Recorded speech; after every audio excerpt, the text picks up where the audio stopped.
Firman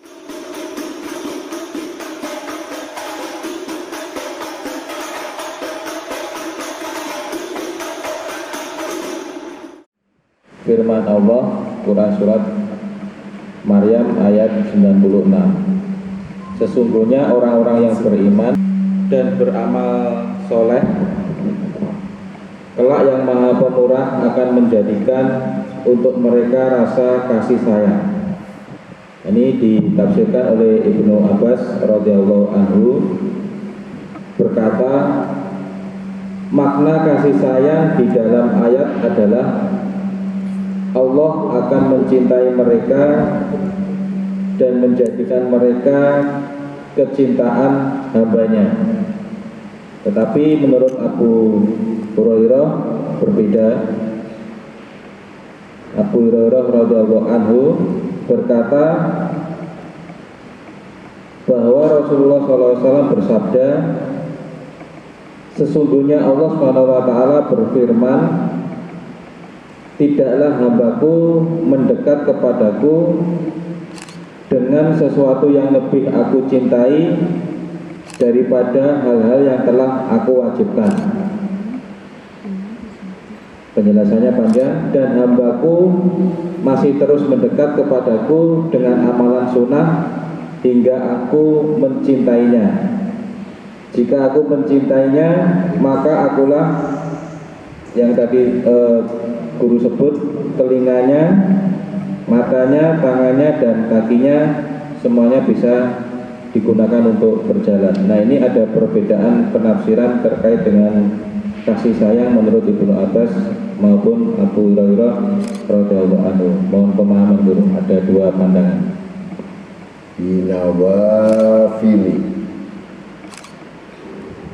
kalau Allah mencintai hamba, maka hamba itu akan ditambahkan sunnah-sunnah sampai aku mencintainya. Kalau aku sudah mencintai hambaku, maka matanya, pandangannya adalah aku, pendengarannya adalah pendengaranku, ucapannya adalah ucapanku, jalannya adalah jalanku, marahnya marahku. Sifat itu disebabkan dari kalimat binawafil yang selalu ditambahkan oleh Allah Ta'ala rahmat itu, sehingga dia menambahkan amal-amal itu tidak seperti biasanya.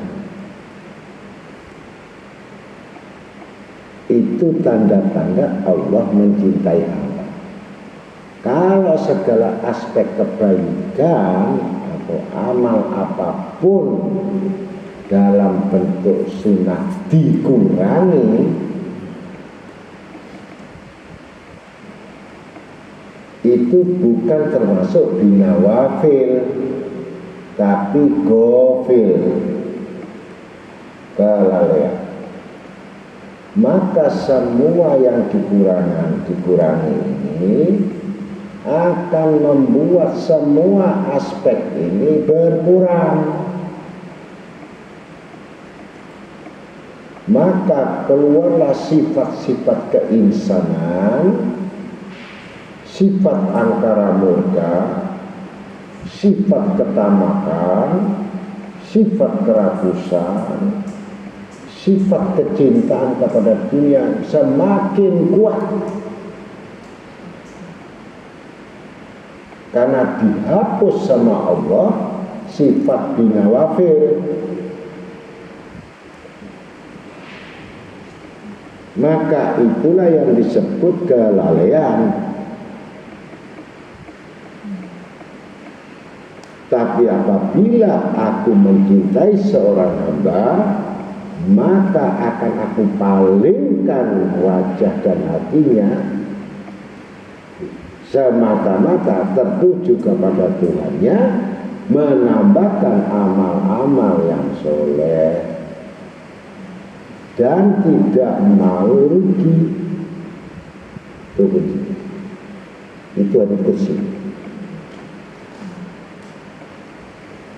Itu pegangan dari semua aulia. Maka manusia itu yang mendapat keberkahan dari wali-wali itu, dia selalu bersangka baik kepada wali itu, sehingga dia menambahkan sesuatu nilai kebajikan itu yang ada di hati wali itu.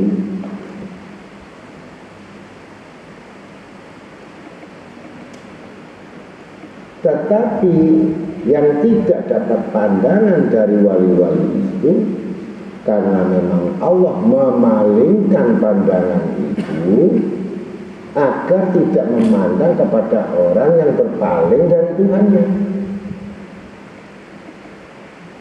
Karena apa yang dilihat itu adalah Allah. Ngerti maksudnya? Seburuk apapun manusia, kalau masih dapat pandangan dari wali itu, berarti pandangan itu sangat berarti kepada orang yang buruk itu. Sebaik apapun manusia itu, yang tidak dipandang oleh wali itu seburuk-buruk manusia. Berpaling atau tidak berpaling bukan urusan wali itu, tetapi Allah punya kuasa untuk memalingkan, kemudian untuk taqarruban ilayya, kehendaknya yang berlaku. Gitu.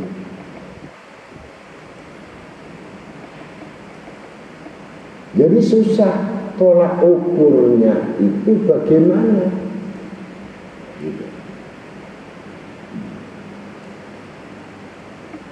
Apalagi kedatangan aulia Allah Ta'ala tadi diperintahkan untuk membawa isyarat.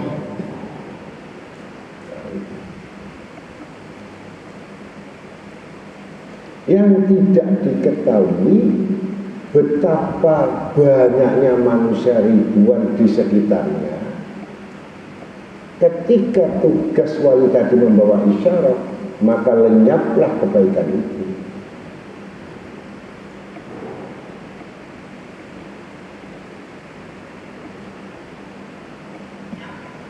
Harapan seseorang itu bukan mengandalkan kepada amal-amal yang kita miliki, tetapi mengandalkan dari keberkahan dari ilmu itu sendiri.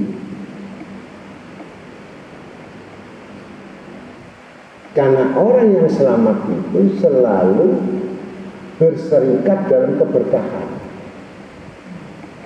bukan ta'assub pada amal yang diamalkan. Bisa jadi kamu membaca itu untuk diri kamu.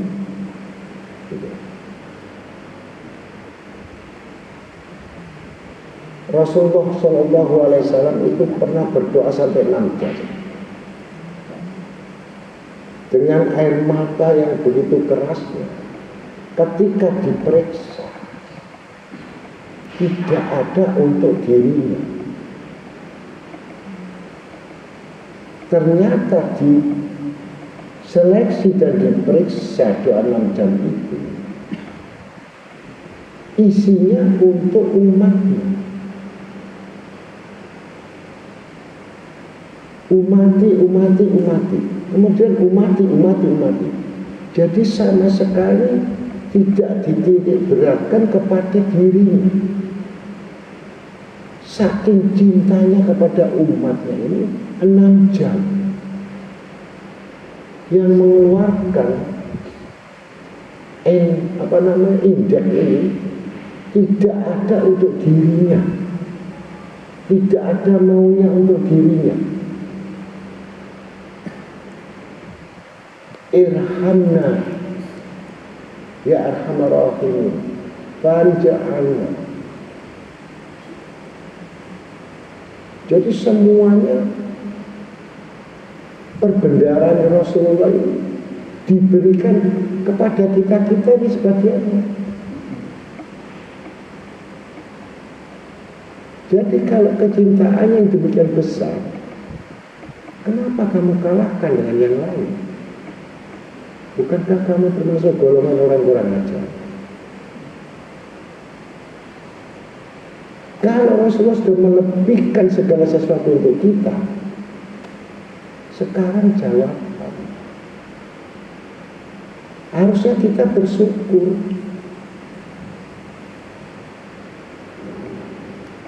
Karena itu harapan kita satu-satunya yang nanti bisa memberikan air telaga Kausar, yang bisa menolong di Sirat, yang bisa menolong di Mizan, yang bisa menolong di kubur.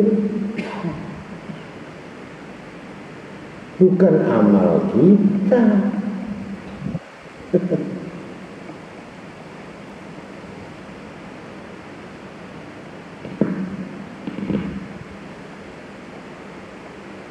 Kalau manusia itu sadar, tapi karena sesuatu itu banyak kondisi-kondisi, banyak hal itu luas, sehingga kamu sangat melupakan betul Nabi Muhammad. Saya heran di situ, yang dibaca selawat Nabi, tapi tidak nyentuh sama sekali sama Nabi Muhammad SAW. Ini yang ajaib. Ini orang yang mati rasa, orang yang mati hatinya, menyebut tetapi tidak mengetahui betapa besarnya pengorbanan Rasul Shallallahu Alaihi Wasallam kepada kita ini. Bahkan seluruh alam semesta ini, jin dan manusia,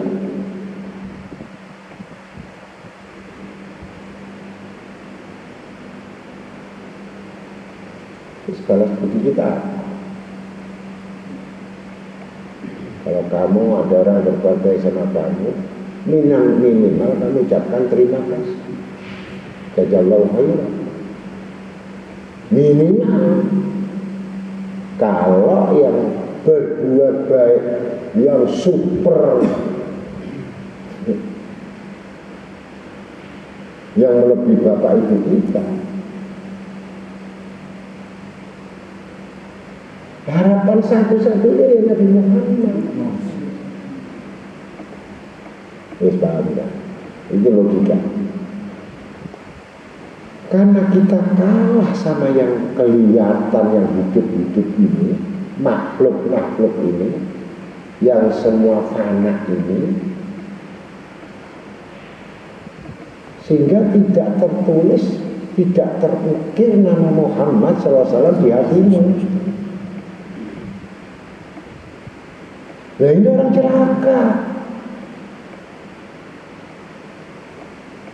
yang menyebut tapi nggak terukir. Ternyata ukirannya lain, lukisan lain.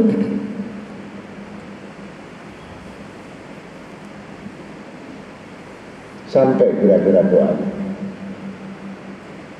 dari qasidah, daripada selawat, daripada doa, semua dititipkan ya, agar kamu bersama dengan huruf Muhammad. Kalau kita sudah paham betul selawat ini, ya malu kalau nggak kita ngukir. Umatnya nafsu dan akal ini menyebut nama Muhammad Sallallahu Alaihi Wasallam, hajatnya yang kenceng.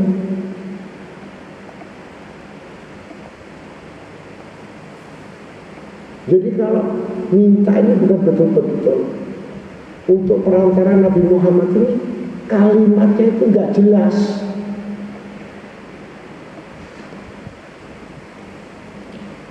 Coba satu selawat kalau menghayati itu lebih utama daripada 1000, 10.000 pembaca selawat. Satu kan. Allahumma salli wa sallim ala sayyidina Muhammadin. Sholatan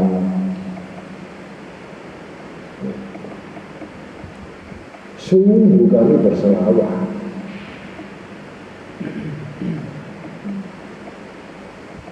sampaikan ya Rasulullah taghfiru biyaduni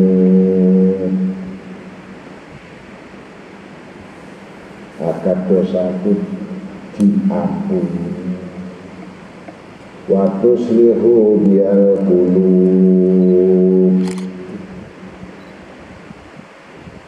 agar dibersihkan hati kami yang kotor ini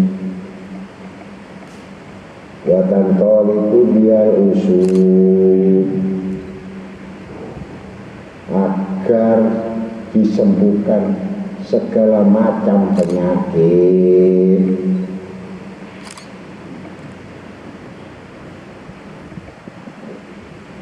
Bayangkan dengan menyebut Allah kemudian mengadu kepada Rasulullah, Rasulullah memintakan kepada Allah agar hamba ini diampuni,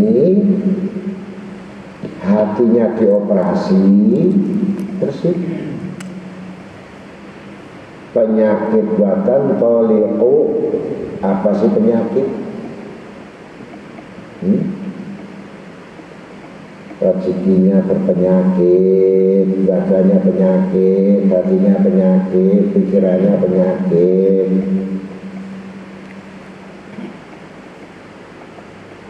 Semua berpenyakit. Amalnya penyakit, ibadahnya penyakit, doanya penyakitan, pikirnya penyakit.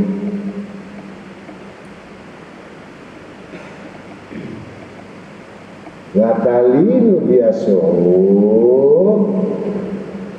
maka musnahlah, hilanglah segala penderitaan. Harus ngerti. Yang beban dicabut, yang rindu ya sama anaknya, bujunya, kerjaannya, macam-macam dicabut, ganti, rindu sama Rasulullah. Ini hilang semua. Penyakit-penyakit itu hilang.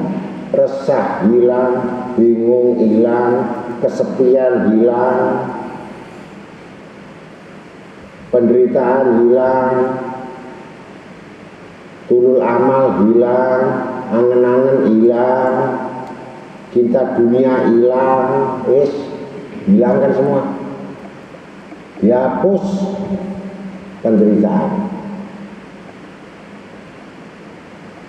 Wa ala alihi wa sahbihi wa man ilaihi mansub, bersambung semua kepada sahabat, bersambung semua kepada orang yang punya nasab. Siapa yang punya nasab? Habib Soleh Tanggul, bisa kepada Habib-Habib yang lain seluruh dunia yang punya nasab Rasul Sallallahu Alaihi Wasallam. Itu maksudnya. Kalau orang tidak paham, ya komplit, hebat itu.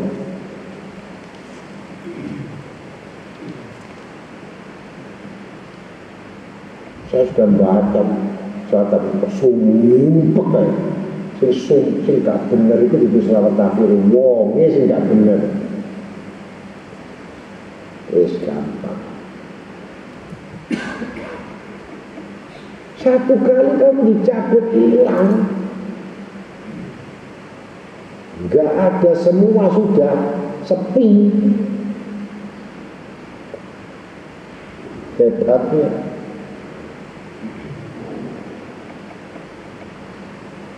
baca 41 sudah, baca 100 sudah, sampai baca 500, kok tambah sumpah? Gak kena yang baca itu.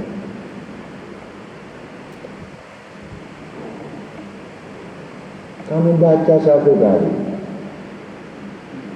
kalau kamu betul-betul membacanya penuh dengan tahu isi dan artinya, dan tahu bersyukur kepada Habib Soleh Tanggul, maka Habib Soleh itu tidak jauh.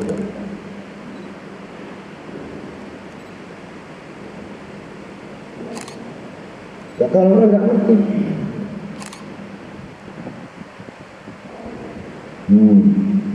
Habib Soleh punya murid yang namanya Habib Umar bin Hud Alatos, wali yang di Jakarta.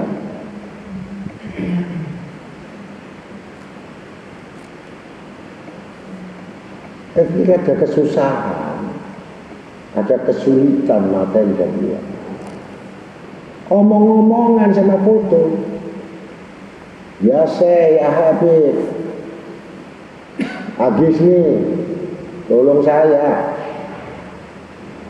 ada maafi fulus, saya lagi kosong nih keuangan ini, tolong bantu saya. Kalau langsung ngomong, ya kalau orang nggak ngerti kan syirik, kenapa minta?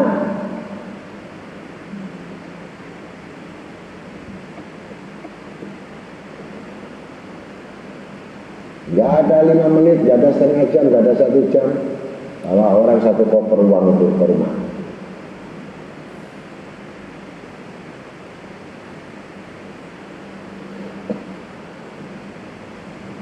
Foto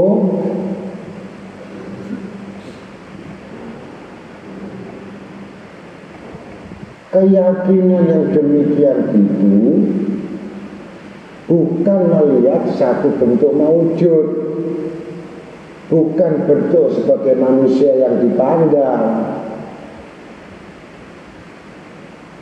tapi melihat isi daripada manusia ini adalah sifat Allah.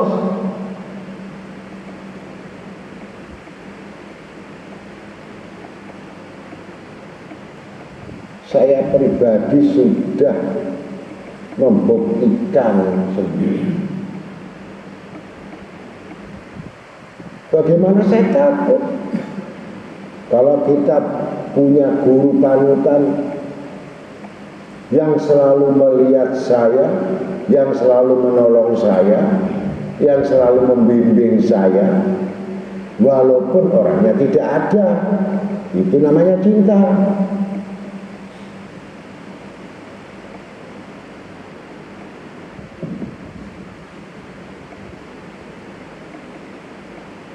Kalau ada orang nggak yakin, bisa taruhan sama saya. Kalau memang dia nggak percaya, misalkan malam ini saya teriak sama Habib Soleh Tanggul, saya butuh uang 10 juta.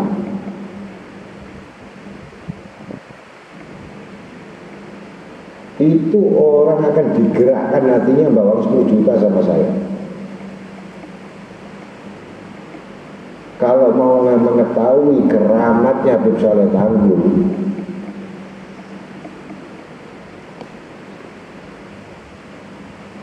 jadi kalau kita punya pegangan musuh, kita punya pegangan aulia Allah Ta'ala, kenapa kita tidak buktikan dan kenapa kita tidak andalkan?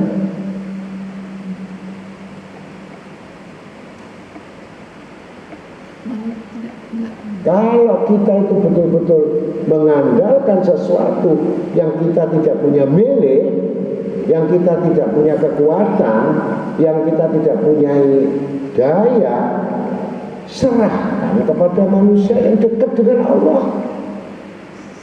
Kita langsung Allah nggak mungkin.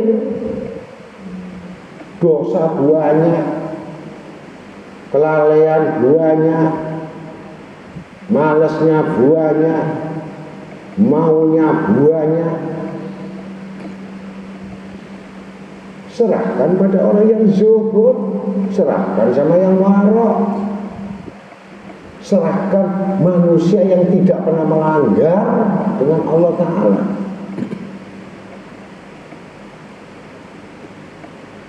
Kalau kita banyak melanggar, bagaimana minta kita kabul?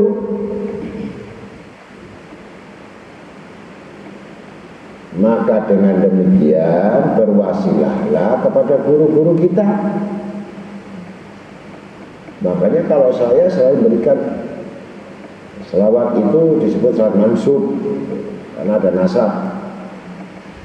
Tapi kalau saya katakan itu selawat kafir karena itu cenderung pada pengampunan. Tawasullah kepada Habib Soleh, karena yang punya milik Habib Soleh.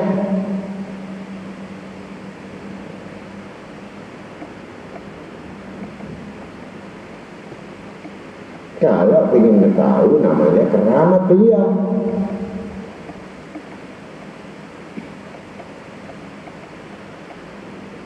Ada satu Habib, rumahnya di daerah timur atau barat, menceritakan kisah yang betul-betul kejadian yang dialami. Saya tidak sebutkan namanya, yang jelas Habib. Bukan murid.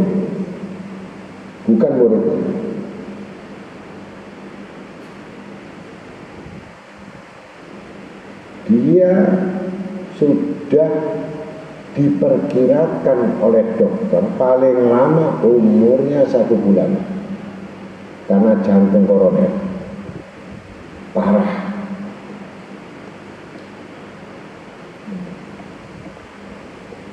Kata dokter, beristirahatlah kamu di Batu agar bisa menghirup udara segar, bisa memperpanjang umur. Tapi kalau ketentuan ilmu kedokteran sudah dipastikan paling lama karena jantung sudah tidak beraturan.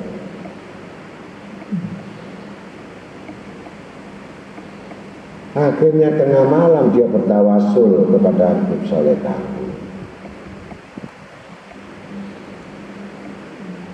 Belum punya selawat tahfidz, belum, masih tawasul. Mudah-mudahan Habib Soleh bisa nolong saya. Akhirnya dia tertidur sama istrinya.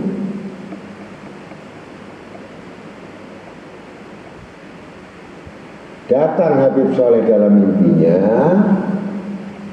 kemudian memerintahkan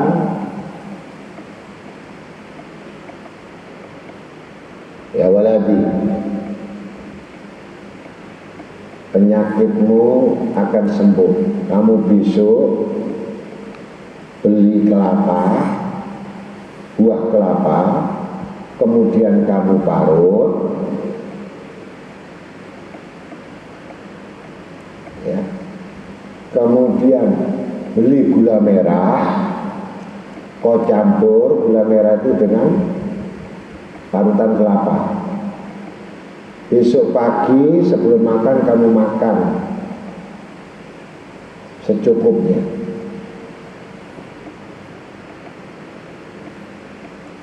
Langsung beli buah kelapa itu, kemudian sama gula merah.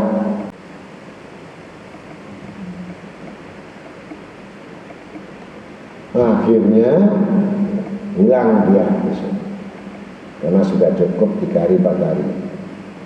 Mau kumpul dengan keluarga karena sudah diperkirakan jantung itu sudah parah, agar bisa kumpul sama keluarga. Iseng-iseng dia lihat kok dibuat lari kecil, kok tidak ada perubahan apa-apa, tetap normal, kok tidak sakit. Penasaran dia, datang ke dokter spesialis jantung, minta di ronsen, diperiksa.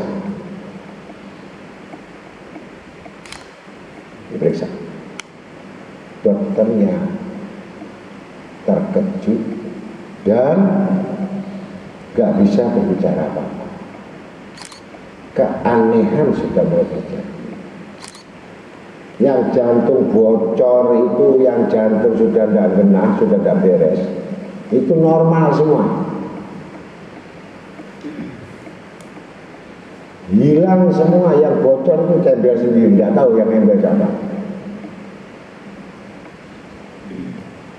Maka tidak berpikir jauh, yang namanya Habib ini tadi, saya tidak sebutkan namanya, saya kenal orang,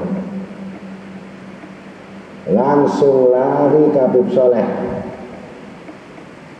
ziarah ke kubur untuk mengucapkan terima kasih, tawasul di makamnya, terima kasih betul, sudah nggak bisa dibalas lagi karena sudah nggak masuk akal, jantung ini bisa pulih, hanya kena parutan kelapa sama gula merah.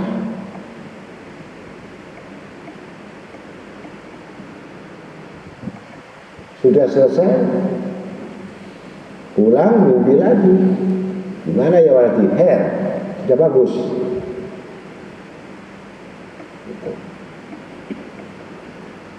Baru dapat ijazah amalan itu, sholawat mansub itu, sholawat akhir. Baru dapat itu, sejak itu tidak pernah ditinggalkan.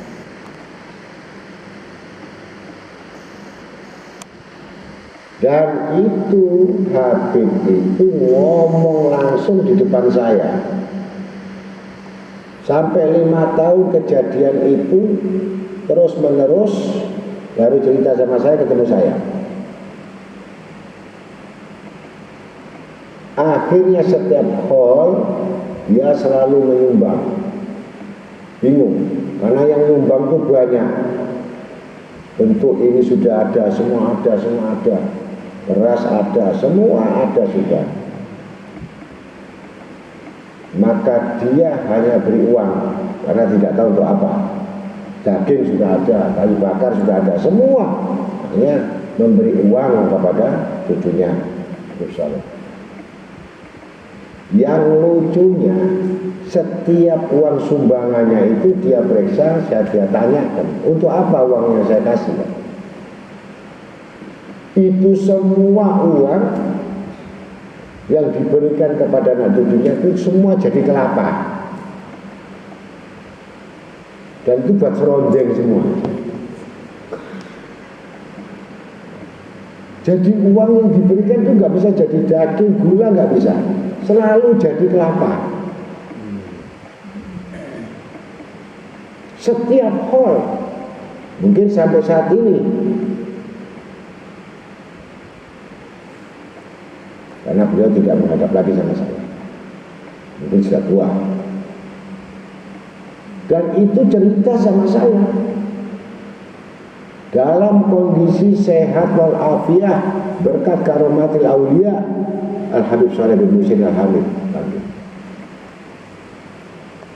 Orangnya sudah meninggal, orangnya sudah mati, sudah wafat. Kenapa bisa hidupi orang hidup?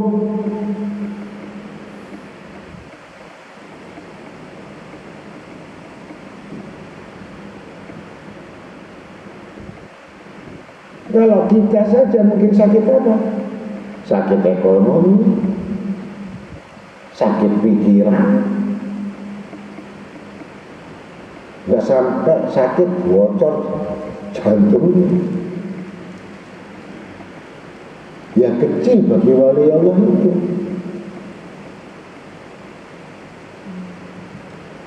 Dan saya pribadi sendiri, dihitung itu saya sudah tinggal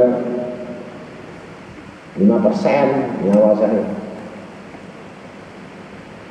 Gula saya kena 958. 38 loh, 928.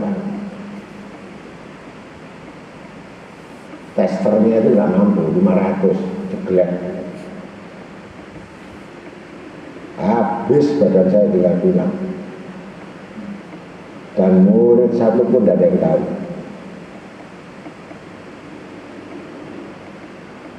Tapi keyakinan saya kepada selawat tabir ini yang membuat Habib Soleh ini dengan tawasul kepada beliau. Ini kondisi setengah sadar tidak sadar karena sudah dikop.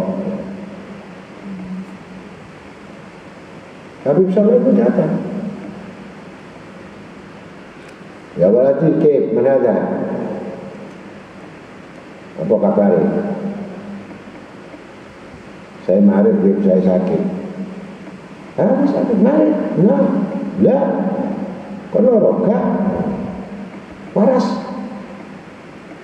kuluher, nggak ada pertemuan 1 menit. Hanya mengatakan tangannya, kamu waras. Terus langsung 1 malam itu orang kaget semua. Yang datang besoknya orang besok saya normal lebih gemuk lagi. Saya nggak sakit, sudah sembuh total. Dokternya bingung, ini kamu ini sudah 5%, kok bisa sembuh? Itu kalau saya sakit 1 orang pun tidak akan tahu murid saya, akan saya tanggung sendiri, saya tidak akan beratkan orang.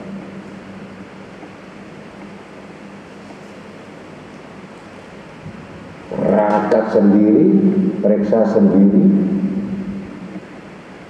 Hanya dipusin aja ditelepon sama dokter Bambang, akhirnya bocor semua. Anaknya Prima masukkan Facebook, mampus. Karena saya tidak suka itu. Mati saya, kecuali Rasul sallallahu alaihi wasallam.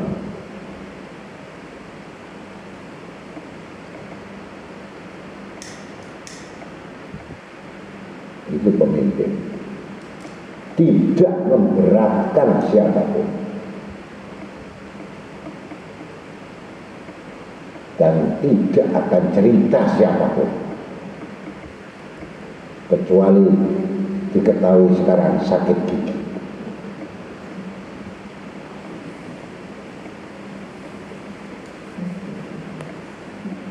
Al-Kutub As-Syahir An-Naqib Al-Arifillah Al-Habib Soleh Al-Muhsin Al-Hamid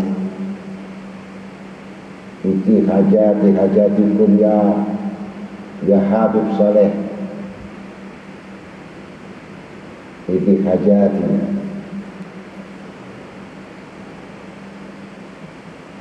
iftah abwaba rahmatik wal maghfiratik.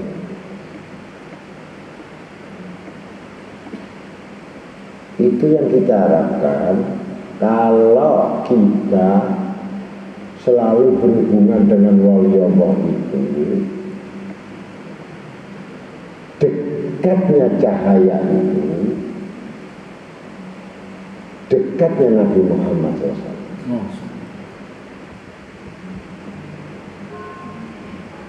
Itu yang kita rasakan.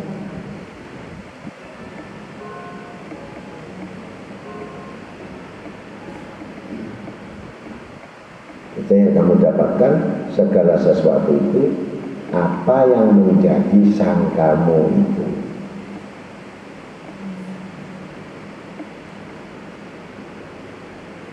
Kalau sudah nyambung madhab, di mana kita betul-betul untuk sampai kepada Rasulullah, kita nggak mungkin tidak nyambung kepada orang yang dekat sama Rasulullah.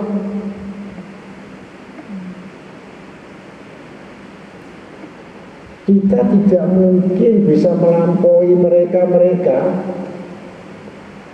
Bahkan saya katakan 5% atau 2%, sandalnya saja kita tidak bisa mengikuti jejaknya. Apalagi ilmunya, apalagi ibadahnya, apalagi zuhudnya. Jauh semakin kita ini semakin rapuh generasi yang tidak akan sama dengan orang-orang dahulu. Kita di belakangnya.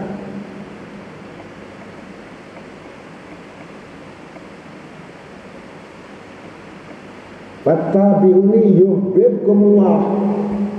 Hanya mengikuti saja kita sudah dicintai Allah. Hanya mengikuti, tidak perlu tahu ilmunya, tidak perlu tahu amalnya, tidak perlu ingin tahu apa ibadatnya bagaimana, hanya mengikuti yuhibbukumullah. Saya lebih dulu Pak. Kita sudah dapat kecintaan Allah dan kita dapat pengampunan lagi dari Allah. Luar biasanya kalau kita ngikuti Habib Saleh Tanggul. Belum Habib Abu Bakar Sekar, belum Habib Salim bin Jindan, belum Habib Ali bin Al-Abbas, belum Habib Muhammad bin Hussein Al-Idrus, belum Habib Abdul Qadir, belum semuanya. Kita sudah merasa bersyukur. Kita hanya kenal nama-nama beliau dan mengakui kemuliaan, keagungannya sehingga kita mendapatkan detik ini, saat ini pun kita sudah dapatkan barokahnya. Untuk itu mudah-mudahan kita semuanya menjadi orang-orang yang betul-betul dicintai oleh wali-wali Allah. Subhanaka wa bihamdika asyhadu an la ilaha illa anta astaghfiruka wa atubu ilaik. Bismillahirrahmanirrahim. Al-Fatihah.